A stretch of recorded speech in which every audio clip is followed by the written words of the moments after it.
Student, हम बात कर रहे थे इतिहास में राष्ट्रीय आंदोलन की, यानी राजनीतिक आंदोलन की।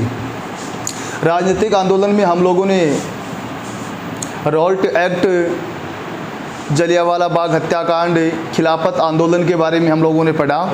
इनसे दुखी होकर के भारतीय लोगों ने एक आंदोलन का प्रारूप तैयार किया महात्मा गांधी के नेतृत्व में। इसका नाम था असहयोग आंदोलन। ये असहयोग आंदोलन का मतलब होता है कि भारतीय लोग अंग्रेज़ों का किसी भी तरह से और साथ नहीं देंगे। महात्मा गांधी के नेतृत्व में ये एक समूह बनाया गया और आंदोलन का स्वरूप तैयार किया गया महात्मा गांधी के नेतृत्व में। आंदोलन का स्वरूप क्या था, देखिए आप लोग।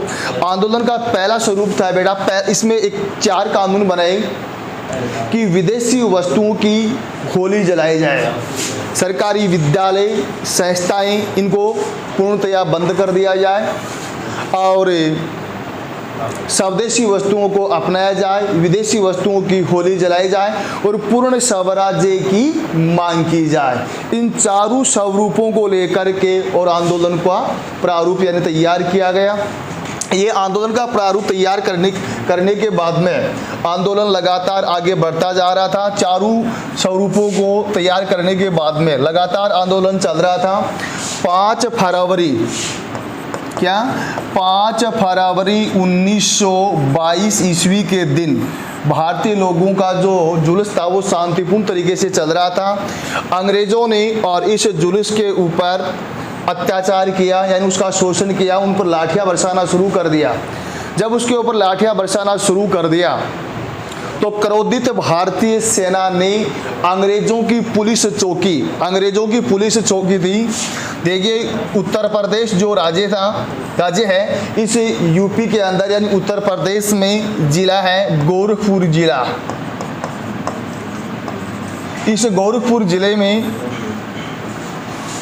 एक जगह का नाम है चोराचोरी नामक स्थान के ऊपर, और भारतीय सेना ने अंग्रेज़ों की पुलिस चौकी के ऊपर आक्रमण कर दिया, जिसमें एक थानेदार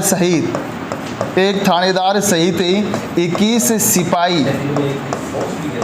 सिपाही जल करके राख हो गया। भारतीय इतिहास में इस घटना को चोराचोरी कांड के नाम से जाना जाता है। 12 फरवरी, देखिए आप लोगों ने बताया ना कि सन को याद किस प्रकार से करोगे। 12 फरवरी 1922 ईस्वी में इस घटना से दुखी होकर के महात्मा गांधी ने और इस आंदोलन को स्थगित कर दिया, यानी बंद कर दिया। 5 फरवरी 1922 और 12 फरवरी 1922 शुरू हुआ था 5 फरवरी के दिन और बंद कर दिया गया 12 फरवरी 1922 ईस्वी में। इसके बाद में अगला पॉइंट हम लोग पढ़ेंगे साइमन कमीशन।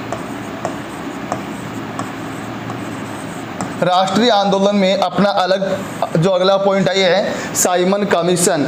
एक अंग्रेज अधिकारी सर जॉन साइमन के नेतृत्व में अंग्रेज़ों ने और अपनी एक टीम बनाई। उन टीम में 7 सदस्यों का चयन किया गया।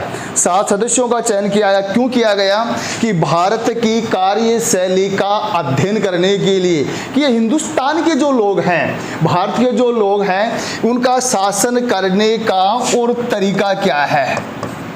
अंग्रेज़ों की ये सोच थी कि अगर उनका शासन करने का तरीका हम लोग समझ जाएं तो उसके शासन को रोक दिया जाए और हमारे द्वारा बनाए गए कानून और नियमों को ही ये लोग उनका अनुसरण करेंगे और हमारे द्वारा जो कानून और जो नियम बनाए जाएंगे उनको ये लोग मानेंगे। इसलिए 1927 ईस्वी में सर जॉन साइमन के नेतृत्व में एक ये कमीशन बनाया गया और इस कमीशन में एक कमेटी तैयार की गई भारतीय कार्यशैली का अध्ययन करना। 3 फरवरी 1928 ईस्वी के दिन और ये साइमन सबसे पहले मुंबई पहुंचा और इसमें आप लोगों को मैंने बताया कि इसमें 7 सदस्य थे।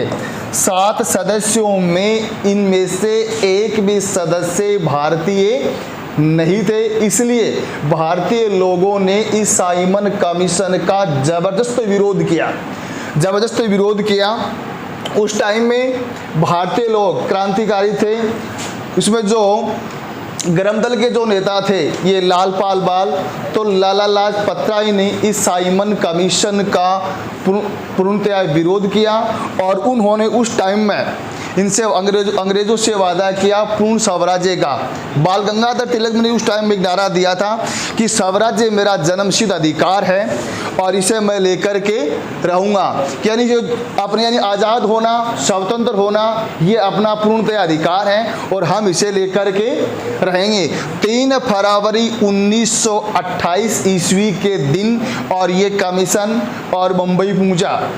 भारतीय लोग क्रांतिकारियों ने, भारतीय लोगों ने इस समय कमीशन का विरोध किया। जब इस कमीशन का विरोध किया तब इसका देखो स्वागत किया, साइमन कमीशन गो बैक का भारतीय लोगों ने नारा लगाना शुरू कर दिया कि साइमन कमीशन है ये वापस जाओ हिंदुस्तान से।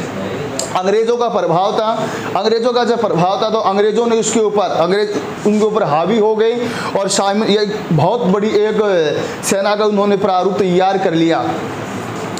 इस टाइम में इस एक अंग्रेज़ अधिकारी था, उस अंग्रेज़ अधिकारी को इन्होंने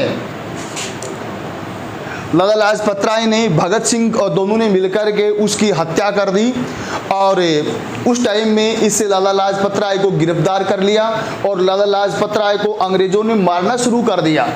लाला लाजपत राय के ऊपर उस टाइम में सिर और सीने के ऊपर लाठियों से प्रहार किया, उसके चोटें आई और अंत समय में इसकी इतनी भयंकर चोटों से और लाला लाजपत राय है वो शहीद हो गए। उस टाइम में उन्होंने एक नारा दिया था कि मेरे सिर पर पड़ने वाली एक एक लाठी और अंग्रेज़ों की